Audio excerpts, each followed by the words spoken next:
গণভোটকে জাতীয় নির্বাচনের পূর্বে আয়োজন করতে হবে। গণহত্যাকারী ফ্যাসিস্ট আওয়ামী লীগের কার্যক্রম যেভাবে নিষিদ্ধ করা হয়েছে, একইভাবে ওই গণহত্যাকারী আওয়ামী লীগের বৈধতা দানকারী জাতীয় পার্টি এবং 14 দলের কার্যক্রম নিষিদ্ধ করতে হবে। জুলাই সনদে 84টা বিষয় নিয়ে আলোচনা হয়েছিল।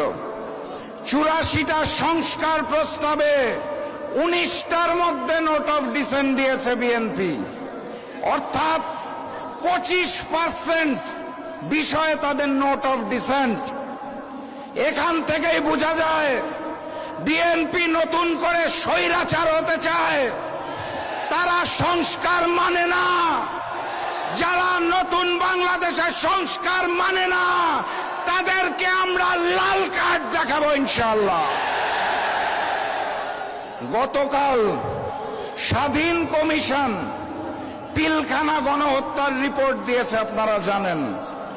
সেই রিপোর্টে স্পষ্ট করে বলা আছে পিলখানা গণহত্যার জন্য আওয়ামী লীগ এবং ভারত দায়ী।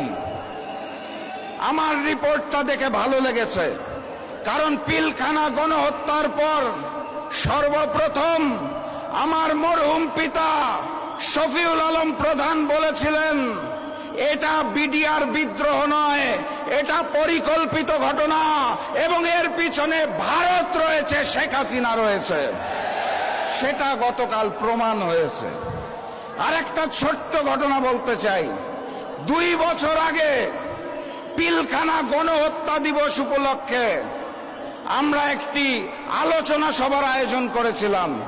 তখন আমাদের দল জাগপা 12 দলীয় জোটে ছিল। প্রধান অতিথি হিসেবে এসেছিলেন বিএনপির একজন স্থায়ী কমিটির সদস্য। সেদিন আমি বক্তব্যের মধ্যে ওই হিন্দুস্তানের বিরুদ্ধে কথা বলেছিলাম দেখে বিএনপির ওই স্থায়ী কমিটির সদস্য রাগ করে সমাবেশ থেকে চলে গিয়েছিলেন। তারা বলতে চেয়েছিলেন বাংলাদেশের রাজনীতি করতে হলে, ক্ষমতায় থাকতে হলে হিন্দুস্তানকে নাকি তুষ্ট করতে হয়। 5ই আগস্ট বাংলার জনগণ জানিয়ে দিয়েছে বাংলার মাটিতে হিন্দুস্তানের আধিপত্যবাদ এবং আগ্রাসন চলবে না ইনশাআল্লাহ। প্রভু হিসাবে আমরা হিন্দুস্তানকে মানি না। আমাদের প্রভুর নাম মহান রব্বুল আলামিন আল্লাহ। আল্লাহ ব্যতীত কারো সামনে মাথা নত করতে চাই না।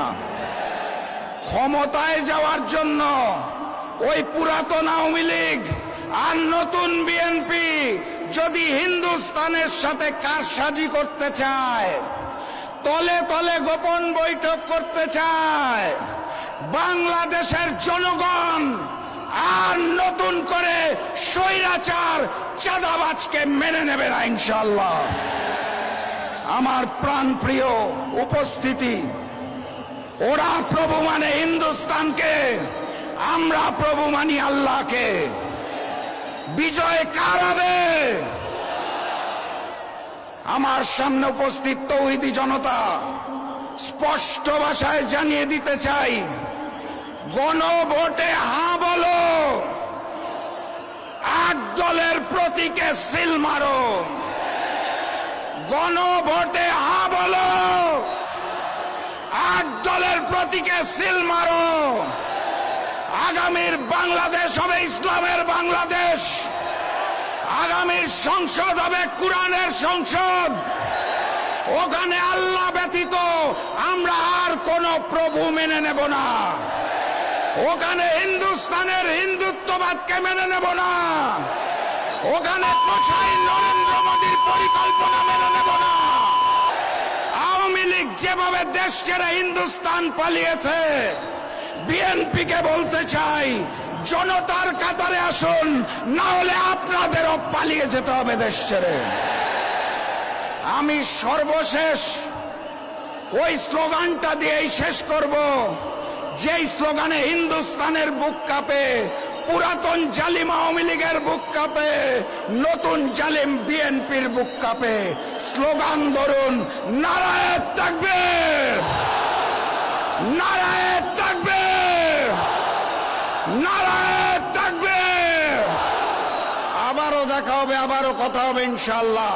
এই স্লোগান দিয়ে বিজয়ীর বেশে আমরা ঘরে ফিরবো, তার আগে মাঠ